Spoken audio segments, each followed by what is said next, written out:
कक्षा 8 गणित। आज हम लोग हल करने वाले हैं प्रश्नावली 3.4 को। इस प्रश्नावली को हल करने से पहले हम लोग समचतुर्भुज, वर्ग और आयत के बारे में समझते हैं। इसके बाद ही प्रश्नावली के प्रश्नों को हल करते हैं। यहाँ पर हमने लिख दिया कुछ विशिष्ट समांतर चतुर्भुज। ये सभी जो हम लोग पढ़ेंगे ना, समचतुर्भुज, आयत और वर्ग के बारे में, ये सब क्या होता है? समांतर चतुर्भुज ही होता है। यहाँ पर हमने लिख दिया समचतुर्भुज। देखिए, हम लोगों ने पतंग के बारे में पिछली क्लास में पढ़ा था। पतंग एक विशेष प्रकार का चतुर्भुज रहता है। यहाँ पर यदि नामकरण करना रहेगा तो हम लोग कर देते हैं ABCD, इस प्रकार से हमने नामकरण कर दिया। तो यहाँ पे ये पतंग में यह वाली भुजा और यह वाली भुजा आपस में बराबर रहता है। यहाँ पे चलिए AB और AD हम नामकरण कर देते हैं। यहाँ पर हमने नामकरण कर दिया है, लिख देते हैं AB भुजा। यहाँ पे AB भुजा और AD भुजा आपस में बराबर है। यह भुजा आपस बराबर हो गया। और यहाँ पे CD और यहाँ पे CB लिख देते हैं, CD और बराबर यहाँ पे CB है। इस प्रकार से कोई चतुर्भुज रहता है जिसमें यह वाली भुजा ये आपस में बराबर है, ये दोनों भुजाएं, और यह भुजाएं, यह भुजा और यह भुजा ये आपस में बराबर है। तो इस प्रकार के चतुर्भुज को पतंग कहते हैं। अब इसमें आप क्या कर देंगे कि ये जो C शीर्ष है, यहाँ पे C शीर्ष को आप धीरे धीरे जब आप इधर लेकर आएंगे ना, यहाँ पे AC के बराबर कर देंगे। फिलहाल में आपको देखने में लग रहा है कि यहाँ पे यह CD वाली लंबाई अधिक है और यहाँ पे AD वाला कम है। ठीक है, मतलब ये दोनों लंबाई आपस में बराबर है, ये दोनों लंबाई आपस में बराबर है। आपको क्या कर देना है, C शीर्ष को इधर लाना है। ठीक है, इधर लाएंगे, इतना बराबर आपको लाना है कि यहाँ पे AD के बराबर हो जाए। ठीक है, जब AD के बराबर हो जाएगा तो इसमें चारों भुजाएं आपस में बराबर हो जाएंगी। ठीक है, तो इस प्रकार से आपको एक समचतुर्भुज प्राप्त होगा। इसमें चारों भुजाएं आपस में बराबर रहती हैं। यहाँ पे इसमें चारों भुजाएं आपस में बराबर हो जाती हैं और यहाँ पे समूह भुजाएं आपस में समांतर भी रहती हैं। यहाँ पे यह भुजा इसके समांतर, यह वाली भुजा इसके समांतर। साथ साथ हम लोग नामकरण कर देते हैं ABCD, हमने नामकरण कर दिया। तो इसमें चारों भुजाएं आपस में बराबर है। यहाँ पे लिख देते हैं AB बराबर BC, BC बराबर CD, CD बराबर AD। यहाँ पर चारों भुजाएं आपस में बराबर है। जब आप पतंग की चारों भुजाएं आपस में बराबर कर देंगे तो इस प्रकार से आपको समांतर चतुर्भुज मिलेगा। और इसमें अब चारों भुजाएं आपस में बराबर है, साथ साथ इसके समूह भुजाएं आपस में समांतर हो गई। ठीक है, यह वाली भुजा के समांतर यह वाली भुजा और इस वाले भुजा के समांतर ये भुजा है ना, इसको भी हम लोग लिख देते हैं। यहाँ पे AD हो गया समांतर यहाँ पे CB, ये समांतर हो गया। और यहाँ पे AB और समांतर यहाँ पे CD लिख देते हैं।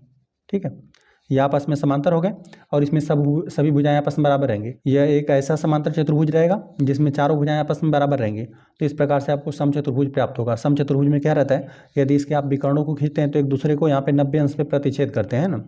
यहाँ पे समविभाजित तो करेगा ही करेगा। कोई भी समांतर चतुर्भुज रहता है ना, यदि उसके आप विकर्ण खींचते हैं तो एक दूसरे को समविभाजित करता है। लेकिन यहाँ पर जो विकर्ण समविभाजित करेगा, दो बराबर भागों में तो बांटेगा ही। यहाँ पर OC बराबर OA हो जाएगा, OB बराबर यहाँ पे OD हो जाएगा। और साथ साथ विकर्ण एक दूसरे को 90 अंश पे प्रतिच्छेद करेगा, है ना। सभी यहाँ पर 90 अंश का कोण बनेगा। ठीक है, चलिए यहाँ पर हमने लिख दिया समचतुर्भुज में सभी लंबाई, सभी भुजाओं की लंबाई बराबर होती है। यहाँ पे सभी भुजाएं आपस में बराबर होती हैं। यहाँ पर हमने लिख कर भी आपको दिखाया। और यहाँ पे इसमें क्या गुण होता है, एक समचतुर्भुज के विकर्ण परस्पर लंब समद्विभाजक होते हैं। यदि आप कोई भी समचतुर्भुज रहेगा, यदि आप उसके विकर्णों को खींचेंगे तो एक दूसरे को बराबर भागों में बांटेंगे, है ना। जैसे यहाँ पर जब आपने विकर्ण खींच दिया, यहाँ पे BD को मिला दिया और AC को मिला दिया, तो यहाँ पर OA, यहाँ पे OA बराबर OC हो गया। ठीक है, और यहाँ पे OB बराबर OD हो जाएगा।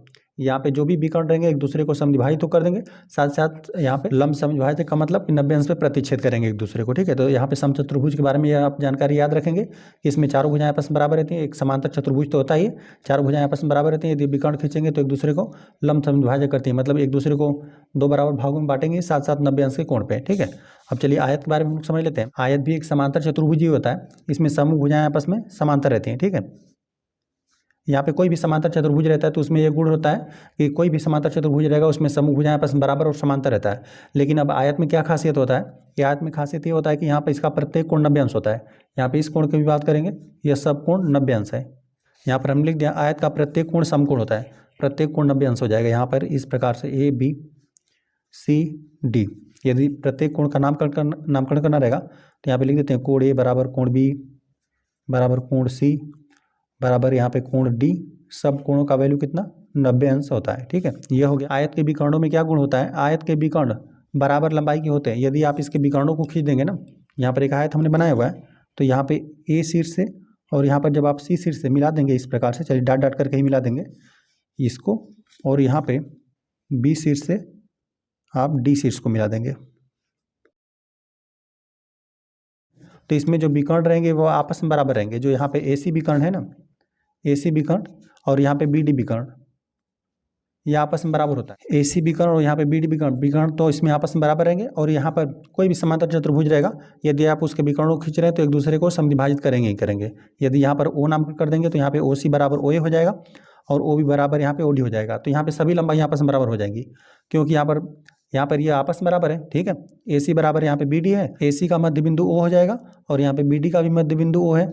चूंकि यह दोनों लंबाई आपस में बराबर है तो यहाँ पे इसका मध्य बिंदु है इन दोनों लंबाइयों को, तो यहाँ पर OC और यहाँ पे OB और OA और OD ये सब लंबाई आपस में बराबर होंगी। यहाँ पे आयत में क्या गुण है इसको हमने लिख दिया, आयत के विकर्ण बराबर लंबाई के होते हैं, इसको हमने लिख दिया। ठीक है, इसको याद में आप रखेंगे कि ये तो समांतर चतुर्भुज रहेगा ही, प्रत्येक कोण इसमें 90 अंश का रहेगा। यदि इसके आप विकर्णों को खींचेंगे तो विकर्ण इसमें बराबर होते हैं और यहाँ पे समद्विभाजित तो करेगा ही करेगा। ठीक है, यहाँ पे प्रत्येक कोण 90 अंश होता है, आयत के यही गुण होते हैं।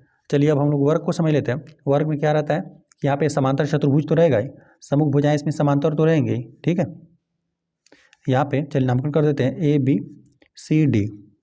यहाँ पे AB समांतर और यहाँ पे CD, AB समांतर यहाँ पे CD और यहाँ पे AD समांतर यहाँ पे BC।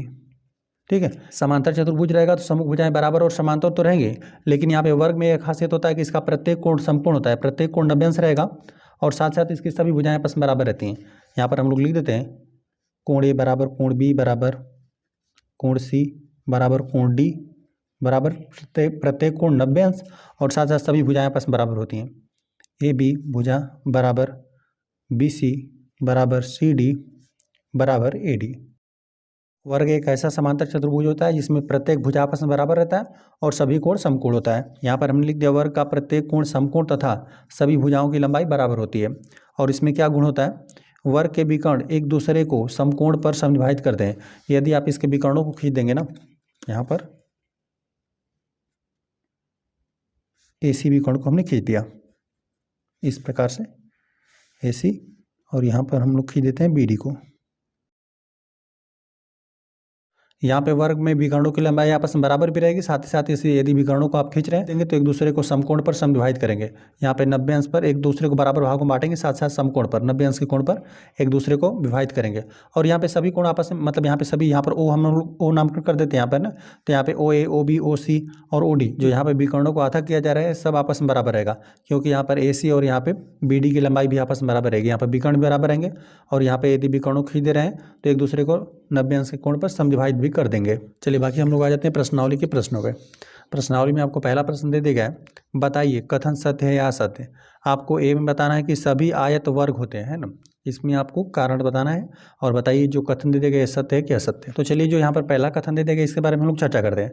यहाँ पर दे दिया गया सभी आयत वर्ग होते हैं। देखिए जो आयत होता है ना, यहाँ पे सभी आयत वर्ग नहीं होगा। यहाँ पे वर्ग में हम लोग जानते हैं कि प्रत्येक लंबाई आपस में बराबर होती है, ठीक है, वर्ग की। और यहाँ पे देखिए कि सभी आयत को क्या होना चाहिए, वर्ग होना चाहिए। लेकिन हमें पता है कि वर्ग में क्या होता है कि सभी यहाँ पर ना, यहाँ पे प्रत्येक कोण देखिए दोनों समांतर चतुर्भुज तो दोनों ही रहेंगे। यहाँ पे सम्मुख भुजाएं बराबर और समांतर दोनों में रहेगा, आयत और वर्ग दोनों में। यहाँ पे आयत यह एक वर्ग है और वर्ग में देखिए यहाँ पे इसका भी प्रत्येक कोण 90 अंश होता है, यहाँ पे इसका प्रत्येक कोण 90 अंश, यहाँ पर इसका भी प्रत्येक कोण 90 अंश। लेकिन यहाँ पे वर्ग की एक विशेष खासियत ये होता है ना कि इसमें सभी भुजाएं आपस में बराबर होती हैं। आयत में हम लोग को डेफिनेशन दे दिया गया था ना कि ये तो समांतर चतुर्भुज तो रहेगा ही, बस इसमें यह डेफिनेशन था कि यहाँ पे प्रत्येक कोण समकोण रहेगा। लेकिन यहाँ पे वर्ग की एक विशेष खासियत ये होता है कि इसमें सभी भुजाएं आपस में बराबर रहेगा। आयत में यहाँ पर ना, यहाँ पे भुजाओं का चर्चा नहीं करता है, आयत में भुजाओं का चर्चा नहीं होता है, लेकिन वर्ग में भुजाओं का चर्चा होता है कि यहाँ पर सभी भुजाएं आपस में बराबर होनी चाहिए, ठीक है, यहाँ पे प्रत्येक भुजा आपस में बराबर होनी चाहिए। लेकिन आयत में यह डेफिनेशन होता है कि यहाँ पे जब समांतर चतुर्भुज तो ये है तो यहाँ पे सम्मुख भुजाएं आपस में बराबर रहेंगी, ये वाली भुजाएं आपस में ये भी बराबर रहेगा। तो यहाँ पर सभी आयत वर्ग में सम्मिलित नहीं हो सकता। हम मानने के लिए मान लेते हैं कि एक बार आपने इस प्रकार से आयत ले लिया, यहाँ पे कोणों का ही चूंकि चर्चा रहता है तो यहाँ पर मान लेते हैं कि इस प्रकार से आपने ले लिया ना कि यहाँ पे प्रत्येक कोण, यहाँ पे समांतर चतुर्भुज तो रहेगा ही, यहाँ पर मान लेते हैं प्रत्येक कोण 90 अंश लिया और इस प्रकार से आपने ले लिया कि यहाँ पे सभी भुजाएं आपस में बराबर हो गई। तो यहाँ पे एक बार के लिए तो हो सकता है, लेकिन यहाँ पर हमेशा के लिए नहीं होगा, क्योंकि इसमें भुजाओं का चर्चा नहीं रहता है। इसमें आप लंबाइयाँ लेने के लिए स्वतंत्र है। एक बार के लिए मान लेते हैं कि यह लंबाई और यह लंबाई आपने बराबर ले लिया, ठीक है, तो इस प्रकार से एक बार वर्ग मिलेगा, लेकिन हमेशा के लिए कथन सत्य नहीं है, ठीक है। तो यहाँ पर सभी आयत यहाँ पे वर्ग में सम्मिलित नहीं किए जाएंगे, क्योंकि इसमें लंबाइयों का चर्चा नहीं होता है। लंबाइयाँ भिन्न भिन्न भी हो सकती हैं, लेकिन वर्ग में सभी लंबाइयाँ आपस में बराबर होनी चाहिए, सभी भुजाएं बराबर होनी चाहिए, और इसमें भुजाएं भिन्न भिन्न भी हो सकता है। तो यहाँ पर यह जो कथन दे दिया गया, ये पहला कथन असत्य है कि यहाँ पर सभी आयत वर्ग में सम्मिलित हम लोग नहीं कर सकते हैं, क्योंकि यहाँ पर भुजाएं तो भिन्न भिन्न भी हो सकता है। मान लेते हैं 4 सेंटीमीटर का, यह 4 सेंटीमीटर का है, यह 2 सेंटीमीटर का, यह 2 सेंटीमीटर का हो गया, तो यह तो और ये प्रत्येक कोण नब्बे अंश है। तो यहाँ पर एक आयत तो होगा, लेकिन एक वर्ग नहीं होगा। एक वर्ग होने के लिए यहाँ पे सभी भुजाएं आपस में बराबर होनी चाहिए, ठीक है। यहाँ पे सभी भुजाएं बराबर रहेंगी, तभी उसको आप वर्ग में सम्मिलित कर सकते हैं। तो यहाँ पर जो पहला कथन दिया गया है सभी के लिए सत्य नहीं है, ठीक है, असत्य है। यहाँ पर यह कथन असत्य हो जाएगा। चलिए बी वाले को हम लोग समझते हैं। यहाँ पर दे दिया गया है सभी समचतुर्भुज समांतर चतुर्भुज होते हैं। यहाँ पर दे दिया गया बी वाले में, यह ए वाला था, बी वाला में दे दिया गया कि सभी समचतुर्भुज यहाँ पे समांतर चतुर्भुज होते हैं। तो कोई भी समचतुर्भुज रहेगा, समचतुर्भुज का खासियत यही होता है कि वो तो समांतर चतुर्भुज रहेगा ही रहेगा, है ना। इसको हमने समांतर चतुर्भुज के विशिष्ट गुण में ही पढ़ा। यहाँ पे समचतुर्भुज में क्या रहेगा कि ऐसा समचतुर्भुज रहेगा, ऐसा समांतर चतुर्भुज, यहाँ पे समचतुर्भुज समांतर चतुर्भुज तो होता ही है, ठीक है। यहाँ पर बनाते हैं, यहाँ पे यह वाली भुजा इस भुजा के समांतर है, यह वाली भुजा इस भुजा के समांतर है, साथ ही साथ इसमें प्रत्येक भुजा भी बराबर रहता है ना। यहाँ पर इसको हमने पढ़ा कि यहाँ पे जो समचतुर्भुज रहता है, यहाँ पे प्रत्येक भुजा आपस में बराबर रहता है, चारों भुजाएं आपस में बराबर रहती हैं। तो यहाँ पे समांतर चतुर्भुज का तो यही खासियत होता है कि यहाँ पर इसमें कोई भी हो सकता है। इस प्रकार से इसमें समांतर चतुर्भुज का बस इतना ही डेफिनेशन होता है कि समूह भुजाएं आपस में समांतर होनी चाहिए, इसके ये समांतर होना चाहिए और इस भुजा के समांतर ये भुजा समांतर होनी चाहिए, ठीक है।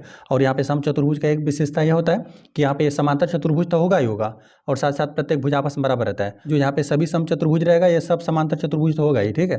यहाँ पे समांतर चतुर्भुज में आयत भी होगा, वर्ग भी होगा, ठीक है।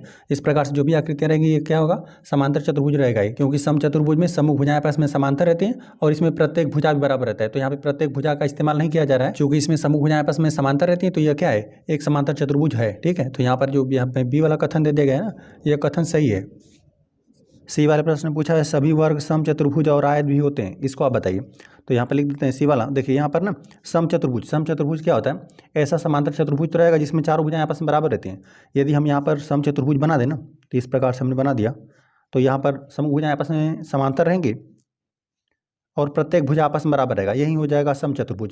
तो समचतुर्भुज के अंतर्गत सभी वर्ग सम्मिलित हो जाएंगे, क्योंकि हमें पता है कि वर्ग में होता क्या है कि यहाँ पे ये तो समांतर चतुर्भुज तो वर्ग रहता ही है, बस यहाँ पे देखिए चारों भुजाएं आपस में बराबर रहती हैं और प्रत्येक कोण 90 अंश होता है, ठीक है। प्रत्येक कोण यहाँ पे 90 अंश रहता है, लेकिन यहाँ पे जो भी कोई भी वर्ग रहेगा तो उसमें क्या रहता है, समांतर चतुर्भुज तो रहेगा ही और प्रत्येक भुजा उसकी बराबर रहती है ना। समचतुर्भुज भी समांतर चतुर्भुज होता है और यहाँ पे वर्ग भी समांतर चतुर्भुज रहता है और इसमें भी प्रत्येक भुजा बराबर रहता है, तो वर्ग में भी सभी भुजाएं आपस में बराबर रहती हैं ना। तो इसके अंतर्गत जो भी समचतुर्भुज रहेगा उसके अंतर्गत सभी वर्ग सम्मिलित हो जाएंगे। और वर्ग में एक और अधिक क्या खासियत होता है कि उसका प्रत्येक कोण 90 अंश का होता है ना। यदि यहाँ पर समचतुर्भुज का देता तो यहाँ पे समचतुर्भुज का नहीं होता, लेकिन यहाँ पे बस जो भी समचतुर्भुज रहेगा इसकी चारों भुजाएं आपस में बराबर करना है। यहाँ पे ये समांतर चतुर्भुज रहेगा और साथ साथ इसकी चार भुजाएं आपस में बराबर रहेंगी, तो यहाँ पे सभी कोई भी जो भी वर्ग रहेगा यह भी समांतर चतुर्भुज रहेगा और प्रत्येक भुजा इसका बराबर रहता है ना। तो इसको हम लोग सम्मिलित कर सकते हैं, ठीक है, इसमें वर्ग सम्मिलित हो जाएगा। चलिए आयत के लिए भी देखते हैं। यहाँ पे दिया हुआ है ना कि वर्ग आयत भी होते हैं। देखिए यहाँ पर यदि हम लोग आयत को बना दें तो आयत तो यहाँ पे समांतर चतुर्भुज रहता ही और प्रत्येक कोण इसका 90 अंश रहता है ना। आयत का डेफिनेशन नहीं है कि यहाँ पे समूह भुजाएं इसमें तो समांतर रहेंगी, समांतर चतुर्भुज तो होता ही है और प्रत्येक कोण 90 अंश रहता है। तो क्या इसमें सभी हम लोग वर्ग को सम्मिलित कर सकते हैं? तो जाहिर सी बात है ये सभी गुण यहाँ पे वर्ग में सम्मिलित होते हैं, है ना। वर्ग भी क्या रहता है, समांतर चतुर्भुज तो रहता ही और प्रत्येक कोण इसका 90 अंश रहता है। और इसमें एक और अधिक खासियत क्या होता है इसके कि इसकी चार भुजाएं आपस में बराबर रहते हैं, तो उसको हम लोग नहीं लेते हैं। फिलहाल में ये समझ लीजिए कि आयत के अंतर्गत सभी वर्ग को हम लोग सम्मिलित कर सकते हैं, क्योंकि ये भी जो आयत होता है ये भी समांतर चतुर्भुज होता है और यहाँ पे ये भी जो वर्ग है ये भी समांतर चतुर्भुज होता है और इसका प्रत्येक कोण 90 अंश होता है। तो यहाँ पे वर्ग का भी होता है प्रत्येक कोण 90 अंश, है ना। और इसमें एक और अधिक खासियत क्या होता है वर्ग के लिए कि यहाँ पे इसमें चार भुजाएं आपस में बराबर रहती हैं। तो यहाँ पे आयत के अंतर्गत यहाँ पे सभी वर्गों को हम लोग सम्मिलित कर सकते हैं। तो ये भी कथन दे दिया गया है सत्य, ठीक है। तो यहाँ पर दिए गए सभी वर्ग समचतुर्भुज और आयत भी होते हैं, तो ये कथन जो दिया गया है सत्य दिया हुआ है। डी वाला प्रश्न दिया गया है सभी वर्ग समांतर चतुर्भुज नहीं होते हैं, तो यहाँ पर ये कथन असत्य दे दिया गया है। यहाँ पे सभी वर्ग, यहाँ पे यदि हम लोग समांतर चतुर्भुज बना दें जिसमें समूह, यहाँ पे समांतर चतुर्भुज का एक खासियत होता है कि सिर्फ इसमें समूह भुजाएं आपस में समांतर रहती हैं ना। तो इसके अंतर्गत सभी वर्ग को हम लोग सम्मिलित कर सकते हैं ना। कोई भी वर्ग रहता है तो वो समांतर चतुर्भुज होता ही है, उसके यहाँ पर समूह भुजाएं समांतर रहती हैं, प्रत्येक कोण 90 अंश रहता है और साथ साथ चारों भुजाएं इसमें बराबर रहती हैं। तो कोई भी समांतर चतुर्भुज रहेगा उसके अंतर्गत ही यहाँ पे वर्ग सम्मिलित होता है ना। तो यहाँ पर दे दिया गया कि सभी वर्ग समांतर चतुर्भुज नहीं होते हैं, तो ये कथन जो दे दिया गया ये असत्य दे दिया गया। ठीक, सभी वर्ग समांतर चतुर्भुज के अंतर्गत ही आते हैं ना। तो यहाँ पर दे दिया गया कि सभी वर्ग समांतर चतुर्भुज नहीं होते हैं, तो ये कथन जो दे दिया गया ये असत्य कथन दिया हुआ है। ठीक है, चलिए इसको हम लोग नोट कर देंगे। ई वाले प्रश्न दे दिया गया सभी पतंगे समचतुर्भुज होते हैं, मतलब समचतुर्भुज के अंतर्गत हम लोग क्या सभी पतंगों को सम्मिलित कर सकते हैं। तो चलिए यहाँ पर लिख देते हैं ई, यहाँ पर हम लोग पहले समचतुर्भुज बनाते हैं। तो यहाँ पे समचतुर्भुज एक हमने बना दिया इस प्रकार से। चलिए यहाँ पर एक हमने समचतुर्भुज बना दिया। समचतुर्भुज का क्या खासियत होता है, यहाँ पे सम्मुख भुजाएं आपस में समांतर रहते हैं, ये वाली भुजा इसके समांतर, ये वाली भुजा इसके समांतर। समांतर चतुर्भुज तो होता है ये समचतुर्भुज, और यहाँ पे प्रत्येक भुजा इसके बराबर रहती है, ये वाली भुजा, ये वाली भुजा, ये वाली भुजा, ये सब भुजाएं आपस में बराबर भी रहता है। तो क्या इसके अंतर्गत हम लोग पतंग को सम्मिलित कर सकते हैं। देखिए यहाँ पर हम लोग इसके बीच में एक हम पतंग बना देते हैं, इस प्रकार से हमने एक पतंग बना दिया। पतंग की एक खासियत रहता है कि यहाँ पे यह वाली भुजा इसके बराबर और यह वाली भुजा इस वाली भुजा के बराबर रहता है ना। तो पतंग ये होता है। तो यहाँ पर समचतुर्भुज के अंतर्गत हम लोग पतंग को सम्मिलित नहीं कर सकते। क्यों नहीं सम्मिलित कर सकते हैं, यहाँ पे समचतुर्भुज के अंतर्गत सभी पतंगों को सम्मिलित करने के लिए यहाँ पे समचतुर्भुज के उसमें सभी गुण होने चाहिए। तो यहाँ पे देखिए समचतुर्भुज में चारों भुजाएं आपस में बराबर रहता है, तो पतंग में तो चारों भुजाएं आपस में बराबर नहीं रहता है, क्योंकि इसमें यह वाली भुजा और यह वाली भुजा आपस में बराबर रहता है, यह वाली भुजा इस भुजा के बराबर रहता है। यहाँ पे समचतुर्भुज सम्मुख भुजाएं आपस में समांतर भी रहते हैं, यह वाली भुजा इसके समांतर, यह वाली भुजा इसके समांतर है। लेकिन पतंगों में एक खासियत नहीं होता है कि समूह भुजाएं इसमें समांतर नहीं होती हैं, तो इसको हम लोग सम्मिलित नहीं कर सकते। समचतुर्भुज के अंतर्गत सभी पतंगों को सम्मिलित करने के लिए दे रहा है ना, तो यहाँ पे जिसके भी अंतर्गत दे दे तो उसका सभी नियम उसमें फॉलो होना चाहिए। तो यहाँ पे यदि हम लोग समचतुर्भुज की बात करें तो इसमें समूह भुजाएं आपस में समांतर रहती हैं, तो यहाँ पे पतंग में ऐसा खासियत नहीं होता है, समूह भुजाएं इसमें समांतर नहीं होती हैं। और यहाँ पे समचतुर्भुज में चूंकि चारों भुजाएं भी आपस में बराबर रहती हैं, लेकिन यहाँ पर पतंग में ऐसा खासियत नहीं होता है। इसमें बस पतंग में ये खासियत रहता है, इसका ये डेफिनेशन होता है कि यहाँ पे एक ऐसा पतंग ऐसा चतुर्भुज रहता है जिसके यहाँ पे जस्ट बगल की ये वाली भुजा इसके बराबर और ये वाली भुजा इसके बराबर रहता है। तो यहाँ पर हम लोग समचतुर्भुज के अंतर्गत हम लोग पतंग को सम्मिलित नहीं कर सकते। क्यों नहीं सम्मिलित कर सकते, क्योंकि इसमें चारों भुजाएं आपस में बराबर नहीं है और साथ ही साथ हम लोग का यहाँ पे समूह भुजाएं इसमें समांतर भी नहीं है, तो इसको हम लोग सम्मिलित नहीं कर सकते। तो यहाँ पर हम लोग ये जो कथन दिया गया ये असत्य कथन दिया हुआ है।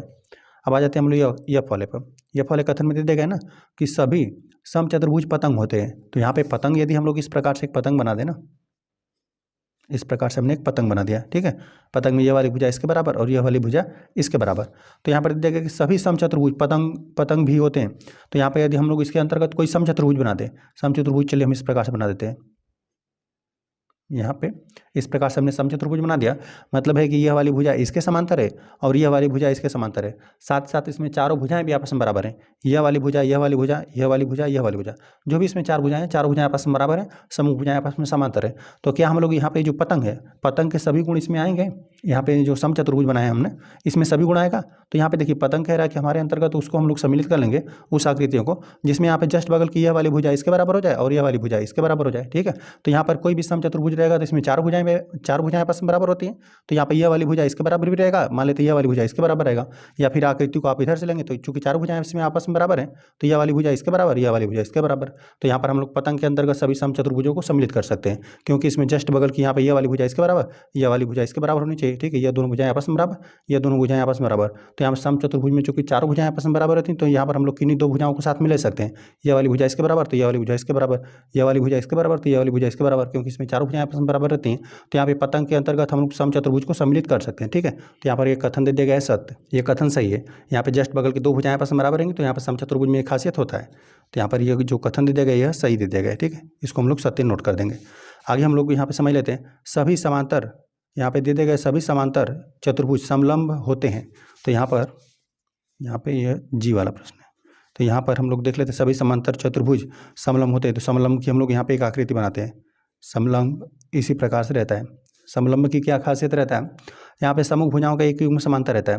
तो यहाँ पे समलंब बोल, यहाँ पर हम लोग समलंब के अंतर्गत उन आकृतियों को ले लेंगे जिसमें समूह भुजाओं का एक भी युग्म समांतर भी होना चाहिए। ठीक है, बस हम लोग को इतना पता होना चाहिए कि कोई भी आकृति रहेगा उसको हम लोग समलंब के अंतर्गत ले लेंगे जब उसमें एक समूह भुजाओं का एक युग्म समांतर रहेगा। तो यहाँ पर दे देगा कि यहाँ पे सभी समांतर चतुर्भुज। तो यहाँ पर यदि हम लोग कोई भी समांतर चतुर्भुज बना दिया ना, मान लेते इस प्रकार से हमने एक समांतर चतुर्भुज बना दिया, इसमें समूह भुजाओं का यहाँ पे दोनों युग्म समांतर रहता है। कोई भी समांतर चतुर्भुज रहेगा तो उसमें समूह भुजाओं का दोनों युग्म समांतर रहेगा। यह वाली भुजा इसके समांतर, यह वाली भुजा इसके समांतर। तो यहाँ पर समलंब बोल रहा था ना कि हमारे अंदर केवल एक भी समूह भुजाओं का एक युग्म समांतर रहेगा तो आकृति हमारे अंतर्गत आएगी। तो यहाँ पर समूह भुजाओं का एक युग्म समांतर रहेगा तो इसके अंतर्गत आ जाएगा, ठीक है। समलंब के अंतर्गत हम लोग उसको सम्मिलित कर लेंगे। तो यहाँ पे चूंकि यहाँ पे जो समांतर चतुर्भुज रहता है इसमें समूह भुजाओं का दोनों युग्म समांतर रहता है। यहाँ पर समूह भुजाओं का दोनों युग्म समांतर है तो यहाँ पर किसी को ले लीजिए, ठीक है। मान लेते हैं कि ये वाली भुजा इसके समांतर है तो ये यहाँ पर समलंब के अंतर्गत इसको सम्मिलित करेंगे। या फिर मान लेते हैं आपने इसी को ले लिया क्योंकि इसमें समूह भुजाओं का दोनों युग्म समांतर है। मान लेते हैं आपने इसी को ले लिया, यह भुजा इसके समांतर है तो इसको समलंब के अंतर्गत हम लोग समांतर चतुर्भुज को सम्मिलित कर सकते हैं, ठीक है। क्योंकि यहाँ पर समूह भुजाओं का एक युग्म समांतर होना चाहिए, यहाँ पर तो दोनों समांतर है, ठीक है। तो यहाँ पर बस केवल एक भी रहता है तो हम लोग उसको सम्मिलित कर लेते हैं और यहाँ पर समूह भुजाओं का दोनों युग्म समांतर है तो यहाँ पर समलंब के अंतर्गत समांतर चतुर्भुज को सम्मिलित किया जाएगा। ये जो कथन दिया गया है यह सत्य दिया है, ठीक है। यहाँ पर इसको हम लोग लिख देते हैं सत्य। अब हम लोग समझ लेते हैं यच में सभी वर्ग समलंब होते हैं, ठीक है। तो यहाँ पे यच है, ठीक है। अब यहाँ पे समलंब हम लोग बना देते हैं। यहाँ पे समूह भुजाओं का एक युग्म समांतर हो गया, ठीक है। यह वाली भुजा इसके समांतर है। अब इसके अंतर्गत हम लोग उन सभी आकृतियों को सम्मिलित कर लेंगे जिसके समूह भुजाओं का एक युग्म कम से कम समांतर होना चाहिए। तो यहाँ पे वर्ग को यहाँ पे सम्मिलित करने के लिए दे दिया गया। तो यहाँ पे वर्ग का क्या खासियत होता है, इसमें चारों भुजाएं आपस में बराबर रहती हैं, साथ साथ समूह भुजाएं आपस में समांतर रहती हैं। यह वाली भुजा इसके समांतर, यह वाली भुजा इसके समांतर, चारों भुजाएं आपस में बराबर, प्रत्येक कोण 90 अंश। लेकिन यहाँ पे कोणों से नहीं मतलब है, ना ही भुजाओं से मतलब है। हम लोग को इससे मतलब है कि यहाँ पे समलंब के अंतर्गत हम लोग उस आकृतियों को ले लेंगे जिसकी समूह भुजाओं को कम से कम एक युग्म समांतर होना चाहिए। तो यहाँ पे तो समूह भुजाओं का दोनों युग्म समांतर रहता है। तो यहाँ पे मान लेते हैं इसी को आपने ले लिया, यह वाली भुजा इसके समांतर है तो यहाँ पर यह समलंब के अंतर्गत वर्ग को सम्मिलित किया जाएगा। मान लेते हैं आपने इसी को ले लिया, इस वाली भुजा को ही ले लिया तो यहाँ पे समूह भुजाओं का एक युग्म समांतर है ना, तो यहाँ पे इसको हम लोग समलंब के अंतर्गत हम लोग वर्ग को सम्मिलित कर लेंगे। यहाँ पे इसको हम लोग सम्मिलित कर लेते हैं। चलिए यहाँ पर जो पहला कथन दे दिया गया था यह असत्य दे दिया गया था, बस हम लोग सिंपल इसको नोट कर लेते हैं। यहाँ पर बी में दे दिया गया है सत्य और डी में भी दे दिया गया कथन जो दिया हुआ है यह सत्य है। और यहाँ पे यह सी में सत्य था और डी में असत्य है और ई में असत्य दे दिया गया है और यफ जी यच में यह तीनों कथन सत्य आपको दिए हुए हैं। तो यहाँ पर हम लोग इसको नोट कर देते हैं सत्य। यहाँ पर भी कथन सत्य दिया गया था, यहाँ पर भी सत्य था। पहले वाले प्रश्न में जो भी सत्य और असत्य कथन दिए गए थे इसमें थे यहाँ पर बी सी सत्य था और यहाँ पे एफ जी एच यह कथन सत्य था, बाकी सब असत्य कथन थे। प्रश्न नंबर 2 दे दिया गया है उन सभी चतुर्भुजों की पहचान कीजिए जिनमें, यहाँ पर ए में दे दिया गया है चारों भुजाएं बराबर लंबाई की हो। तो बराबर लंबाई किस में होता है, यहाँ पर एक तो होता है कि सम चतुर्भुज जिसमें समूह भुजाएं आपस में समांतर रहती हैं, साथ साथ चारों भुजाएं भी आपस में बराबर रहता है। तो यहाँ पे सम चतुर्भुज का आकृति हो सकता है, हो जाएगा इसमें। देखिए यहाँ पे सम चतुर्भुज यही होता है जिसमें यहाँ पर समूह भुजाएं यहाँ पर समांतर तो रहती हैं, ये तो समांतर चतुर्भुज होता है, साथ साथ इसकी चारों भुजाएं आपस में बराबर रहती हैं ना। तो इसमें हम लोग इसको सम्मिलित कर लेंगे क्योंकि इसकी चारों भुजाएं आपस में बराबर है। यहाँ पे और होता है एक वर्ग में, ठीक है। वर्ग में बात करेंगे तो यहाँ पे समूह भुजाएं तो आपस में समांतर रहेंगी, प्रत्येक कोण यहाँ पे समकोण भी होता है और प्रत्येक भुजा इसमें आपस में बराबर रहता है। तो यहाँ पर सिर्फ हम लोग को भुजाओं से मतलब है। तो यहाँ पर एक सम चतुर्भुज की आकृति हम लोग ले सकते हैं, सम चतुर्भुज हम लोग लिख देंगे। इसमें यहाँ पे चारों भुजाएं बराबर लंबाई की हों तो यहाँ पे एक सम चतुर्भुज में होता है और एक वर्ग में होता है ना। इसके अलावा आयत को भी हम लोग नहीं ले सकते क्योंकि आयत इस प्रकार से रहता है, इसमें यहाँ पे यह वाली भुजा इसके बराबर होता है और यह वाली भुजा इसके बराबर होता है, इसमें चारों भुजाएं आपस में बराबर नहीं रहते हैं। तो और कोई नई आकृति हो सकता है, बस इन्हीं दोनों को हम लोग इसमें सम्मिलित कर सकते हैं। ये हो जाएगा ए वाले प्रश्न के लिए, ठीक है। ए वाले प्रश्न में यह दोनों सॉल्यूशन हो जाएगा। और बी वाले प्रश्न की हम लोग बात करें तो यहाँ पे बी में प्रश्न पूछा है चारों समकोण हो, यहाँ पे अंतःकोणों की बात करा है, मतलब चारों अंतःकोण समकोण हो। तो यहाँ पे समकोण की बात करेंगे तो एक तो आयत होता है, आयत में प्रत्येक कोण समकोण होता है, समूह भुजाएं समांतर होती है। यहाँ पे समांतर से फिलहाल नहीं मतलब है, यहाँ पर कथन दे देगा कि यहाँ पे समकोण होना चाहिए, तो एक तो आयत हो जाएगा। आयत में यहाँ पर प्रत्येक कोण समकोण होता है, समूह भुजाएं बराबर रहती हैं, ये वाली भुजा इसके बराबर, ये वाली भुजा इसके बराबर हो जाएगा। समूह भुजाएं समांतर भी रहते हैं और यहाँ पे एक आकृति आपका एक वर्ग हो जाएगा जिसका यहाँ पे प्रत्येक कोण क्या होता है, समकोण होता है, ठीक है। तो यहाँ पे इस चतुर्भुज को हम लोग इसमें सम्मिलित कर सकते हैं, ठीक है। एक आयत को हम लोग ले लेंगे, इसमें एक वर्ग को ले लेंगे, इनके प्रत्येक कोण क्या होते हैं, समकोण होते हैं। और ए वाले के लिए हम लोग इसको नोट करेंगे, है ना, यहाँ पे सम चतुर्भुज को और वर्ग को। पहले प्रश्न में आपको पूछा था कि ऐसा चतुर्भुज जिसकी चारों भुजाएं आपस में बराबर हो, तो यहाँ पे एक बनेगा आपका सम चतुर्भुज, सम चतुर्भुज, इसमें चारों भुजाएं आपस में बराबर रहती हैं, साथ साथ वर्ग की चारों भुजाएं आपस में बराबर रहती हैं, ठीक है। और बी वाले प्रश्न में आपको पूछा है कि ऐसा चतुर्भुज होना चाहिए जिसका यहाँ पर प्रत्येक कोण समकोण हो, 90 अंश का होना चाहिए प्रत्येक कोण। तो एक तो होता है आयत का और एक होता है वर्ग का, इन दोनों का जो भी कोण रहता है समकोण रहता है, और यहाँ पे जो समचतुर्भुज है और यहाँ पे वर्ग है, तो इनकी चारों भुजाएं भी आपस में बराबर रहती हैं। तो यहाँ पर ये ए वाला प्रश्न का हल है, ये बी वाले का। प्रश्न 3 दिया हुआ है, बताइए कैसे एक वर्ग, यहाँ पर पहला पूछा हुआ है एक चतुर्भुज है, एक चतुर्भुज कैसे एक वर्ग को एक आप चतुर्भुज कहेंगे, क्योंकि यहाँ पे चतुर्भुज यही होता है कि चार भुजाओं द्वारा बंधा आकृति रहता है तो उसको चतुर्भुज कहते हैं। तो यहाँ पे वर्ग में कुल 4 ही भुजाएं होती हैं, ठीक है। तो इसलिए आप क्या कह देंगे, एक वर्ग क्या होता है, एक चतुर्भुज होता है। क्यों होता है एक वर्ग, क्योंकि उसमें कुल 4 भुजाएं होती है। और यहाँ पे दे देगा एक समांतर चतुर्भुज, वर्ग को आप एक कैसे एक समांतर चतुर्भुज कह सकते हैं, क्योंकि यहाँ पर कोई भी वर्ग रहता है तो उसमें समूह भुजाएं आपस में समांतर रहती हैं। तो यहाँ पर यह हो जाएगा समांतर चतुर्भुज, यह कारण हम लोग लिखेंगे भी अभी। और यहाँ पे एक समचतुर्भुज आप कैसे कह देंगे, एक वर्ग को एक समचतुर्भुज क्यों कहेंगे, क्योंकि यहाँ पर समचतुर्भुज में रहता क्या है, समूह भुजाएं आपस में समांतर रहती हैं, तो यहाँ पर वर्ग में भी समांतर रहता है, और साथ साथ समचतुर्भुज की चारों भुजाएं आपस में बराबर रहती हैं। तो यहाँ पे वर्ग में भी क्या रहता है, चारों भुजाएं आपस में बराबर रहती हैं, ठीक है। इसलिए आप उसको एक समचतुर्भुज भी कह देंगे। और यहाँ पे एक आयत, एक आयत की यही खासियत होता है कि यहाँ पे समूह भुजाएं समांतर रहती हैं, तो इसमें तो ये होता ही है। साथ साथ यहाँ पे एक आयत का क्या होता है, प्रत्येक कोण समकोण होता है ना, यहाँ पे इसका प्रत्येक कोण समकोण होता है, तो यहाँ पे वर्ग का भी प्रत्येक कोण समकोण होता है, ठीक है। तो यहाँ पर हम लोग एक वर्ग को हम लोग एक आयत भी कर सकते हैं, क्योंकि इसका प्रत्येक कोण समकोण होता है। चलिए यहाँ पर हम लोग कारणों को लिख देते हैं। पहले हम पूछा था कि एक वर्ग को आप चतुर्भुज कैसे कहेंगे, क्योंकि यहाँ पर हम लोग लिख देते हैं कि वर्ग में 4 भुजाएं होती हैं, इसलिए वर्ग एक चतुर्भुज होता है। लिख देते हैं, वर्ग में 4 भुजाएं होती हैं, इसलिए रहेगा, इसलिए यह एक चतुर्भुज है, ठीक है। वर्ग में कुल 4 भुजाएं होती हैं, इसलिए एक चतुर्भुज है। चलिए आ जाते हैं हम लोग सेकंड पे। सेकंड में आपको पूछा था ना कि यहाँ पे एक समांतर चतुर्भुज क्यों बोलेंगे इसको, एक वर्ग को समांतर चतुर्भुज क्यों बोलेंगे, क्योंकि वर्ग में समूह भुजाओं का दोनों युग्म समांतर रहता है। लिख देते हैं, वर्ग में सम्मुख भुजाएं समांतर होती हैं,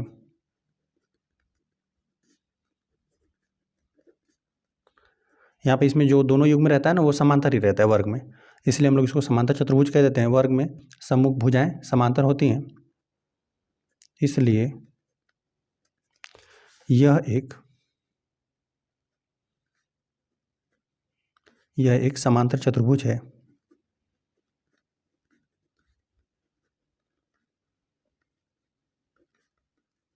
ठीक है, वर्ग एक समांतर चतुर्भुज होता है। और यहाँ पर आ जाते हैं हम लोग थर्ड वाले पे। थर्ड में आपको कारण देना था, एक समचतुर्भुज है, समचतुर्भुज में समूह भुजाएं आपस में समांतर रहती हैं और प्रत्येक भुजा आपस में बराबर रहता है, तो यह वर्ग में भी खासियत होता है। लिख देते हैं हम लोग, वर्ग में सम्मुख भुजाएं तो समांतर रहती हैं, लिख देते हैं सम्मुख भुजाएं समांतर तथा प्रत्येक भुजा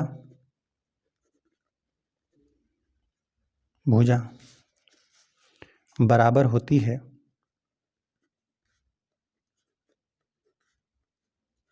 इसलिए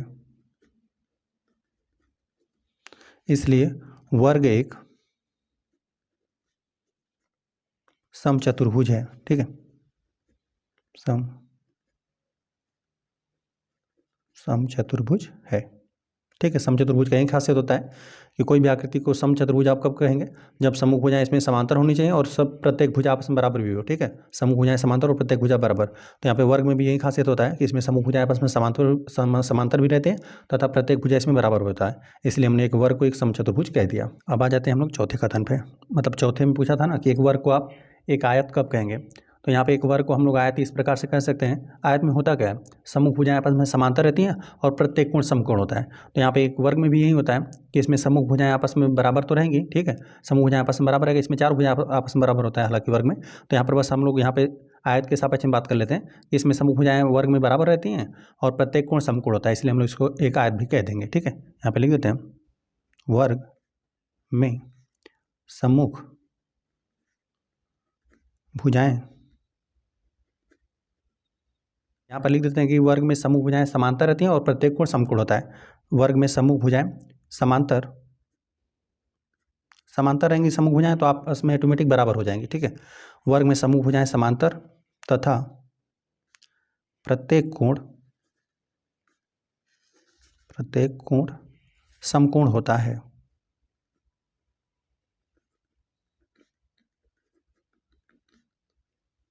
इसलिए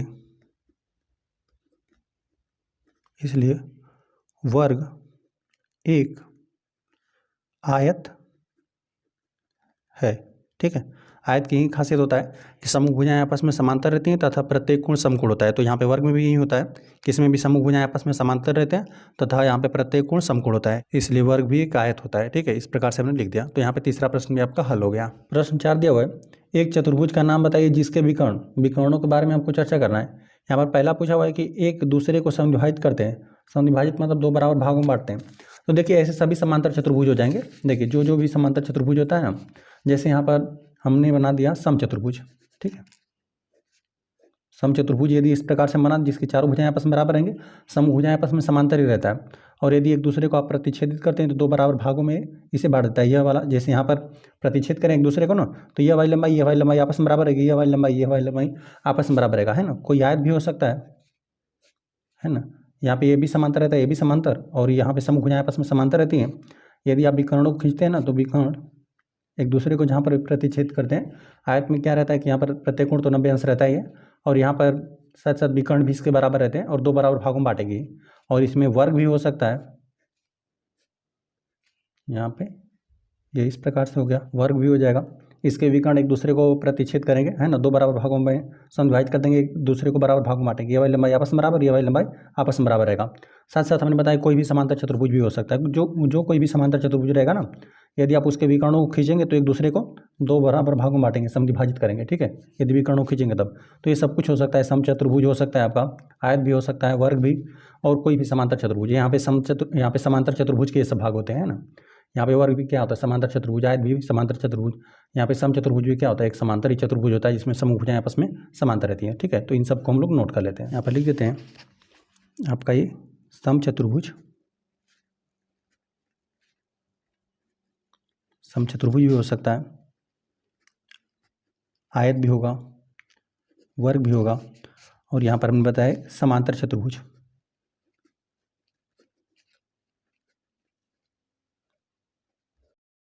इन सभी चतुर्भुजों के विकर्ण एक दूसरे को समविभाजित करेंगे, दो बराबर भागों में बांटेंगे। सेकंड में पूछा हुआ है कि एक दूसरे पर लंब समविभाजक हो, मतलब एक दूसरे को समविभाजित तो करें, साथ साथ लंब हो एक दूसरे पर।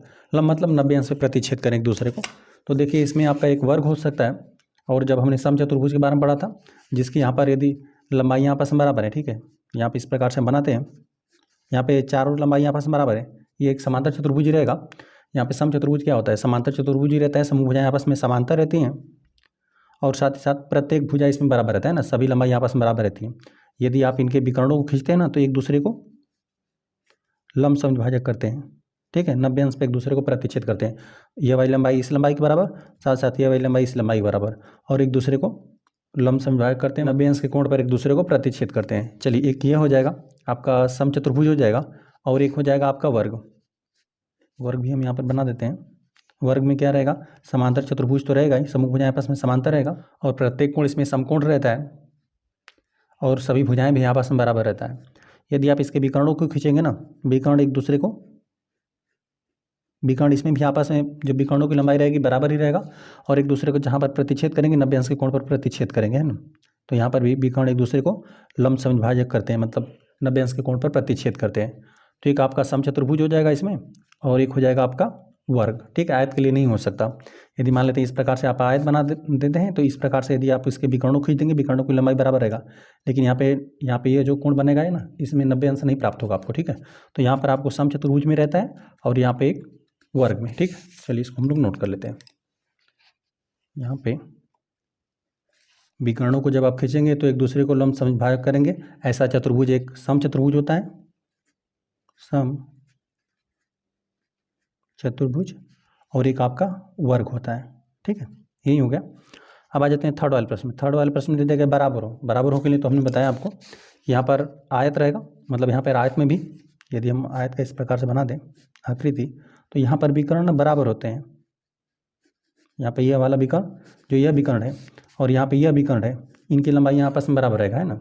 विकर्ण होता क्या है, यहाँ पे शीर्षों से खींच देंगे, मान लेते हैं यहाँ पे ए बी सी डी। ठीक है, तो यहाँ पे ए सी शीर्ष को खींच देंगे तो यहाँ पर ये विकर्ण मिलेगा, और बी से यहाँ पे डी तक मिला देंगे तो यह विकर्ण मिलेगा। तो यहाँ पर आयत में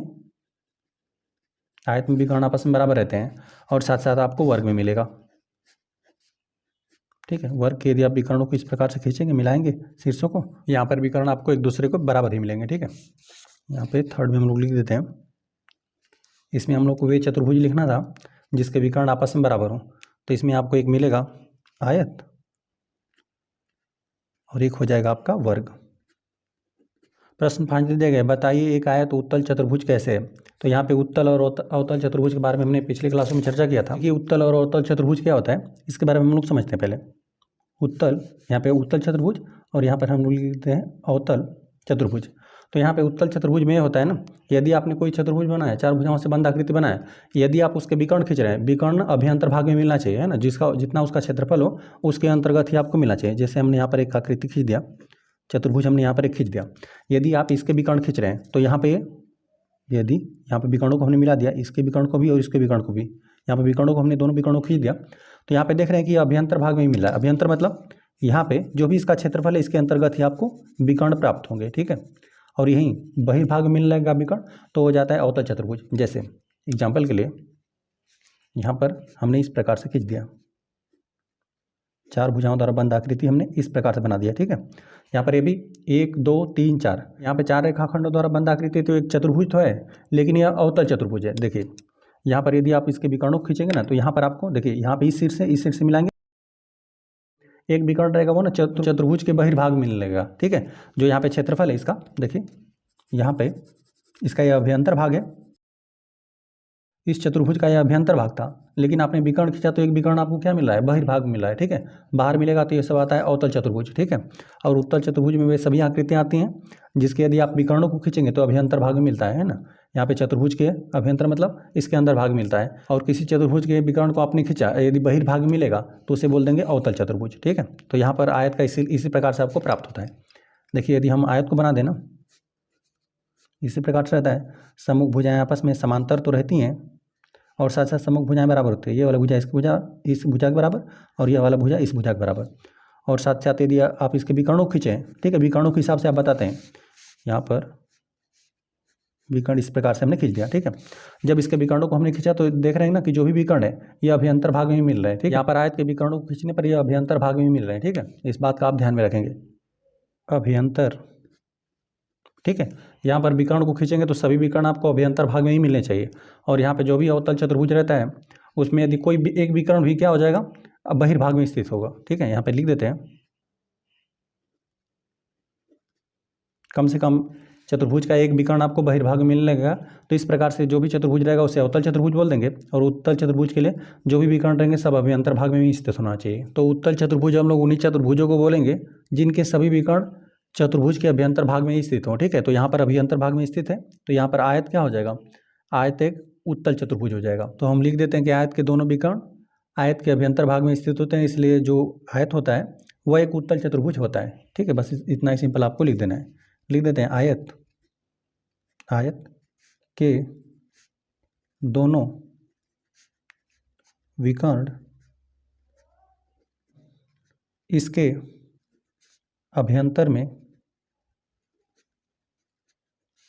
अभ्यंतर में स्थित होते हैं,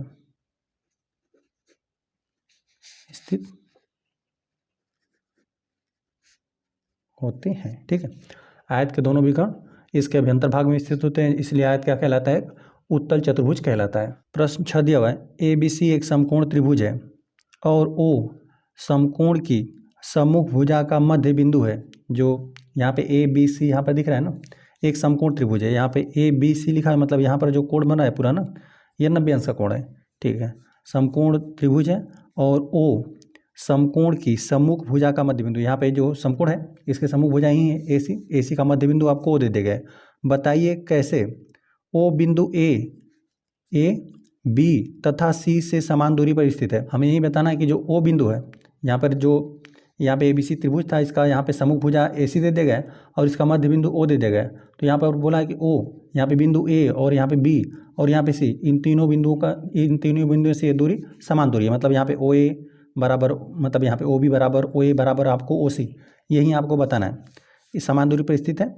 बिंदुओं से चिन्हित अतिरिक्त भुजाएं आपकी सहायता के लिए खींची गई हैं। कह रहा है ना कि यहाँ पर जो अतिरिक्त भुजाएं हैं, यहाँ पर डॉट डॉट करके यहाँ पे डी बिंदु बनाया गया है, फिर इससे मिला दिया गया है डॉट डॉट करके, और यहाँ पे इसको मिला दिया गया है। ये आपकी सुविधा के लिए खींचा गया है। तो इसी के हिसाब से आप बताइए कि कैसे यहाँ पर ओ और बी, यह दूरी यहाँ पर ओ ए और ओ सी, ये आपस में बराबर है कैसे। तो यहाँ पर पहले ABC त्रिभुज था, अब यहाँ पर सी शीर्ष से यहाँ पे डॉट डॉट करके यहाँ पे डी तक मिलाया गया, और ए से डॉट डॉट करके यहाँ पे डी तक मिलाया गया, और यहाँ पे डी से ओ को मिला दिया गया। तो देखिए यहाँ पर ना AB के समांतर ही, AB भुजा के यहाँ पे समांतर ही ये खींचा गया है, ठीक है।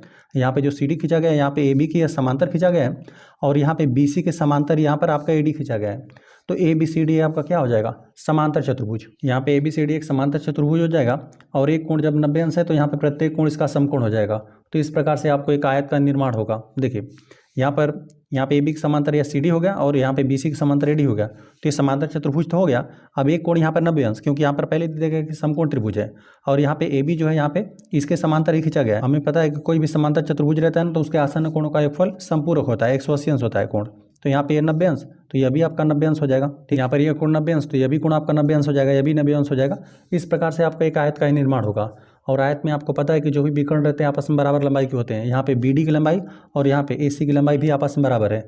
और कोई भी समांतर चतुर्भुज रहता है तो उसके विकर्ण एक दूसरे को समविभाजित करते हैं, दो बराबर भाग में बांटते हैं। तो यहाँ पे सभी लंबाई आपस में बराबर हो जाएगा। देखिए यहाँ पे AC बराबर आपको BD हो जाएगा, और दोनों एक दूसरे को समविभाजित करेंगे तो यहाँ पर बराबर भागों में बांट देंगे। तो यहाँ पर OB, OC, OD और OA ये सभी लंबाई आपस में बराबर होगी। तो हम लोग कह देंगे कि यहाँ पर O से बिंदु A और यहाँ पे O से बिंदु B और बिंदु C, इन तीनों लंबाई आपस में, यह तीनों लंबाई आपस में बराबर है। तो यहाँ पर हम लिखते हैं, जो आपको यहाँ पे त्रिभुज दे दिए गए थे ABC ना, तो यहाँ पे इस प्रकार से खींचा गया है ना कि AB और यहाँ पे CD, ABCD आपस में समांतर है। लिखते हैं AB, यहाँ पे समांतर का चिन्ह, यह CD के समांतर है, कामा, और यहाँ पे AD, मतलब यहाँ पे BC के समांतर आपको AD खींचा गया, यहाँ पे BC के समांतर आपको AD को खींचा गया है, ठीक है।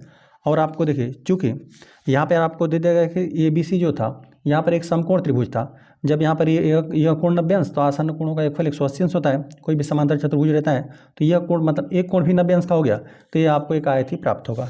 लिख देते हैं, चूँकि कोण B बराबर आपको दे दिया गया था प्रश्न में कि 90 अंश है, कोण B 90 अंश हो गया, और यहाँ पे सम्मुख भुजाएं आपस में समांतर हैं। तो इस प्रकार से आपको एक आयत का निर्माण होगा। अतः हम लोग लिख देते हैं, अतः करके या इसलिए करके लिख दीजिए, लिख देते हैं हम लोग यहाँ पे चतुर्भुज ABCD एक आयत है, ठीक है। एक आयत है, और आयत के जो भी विकर्ण रहते हैं एक दूसरे को समविभाजित करते हैं, और आयत के विकर्ण आपस में बराबर रहते हैं। लिख देते हैं हम लोग यहाँ पे, आयत के विकर्ण बराबर होते हैं।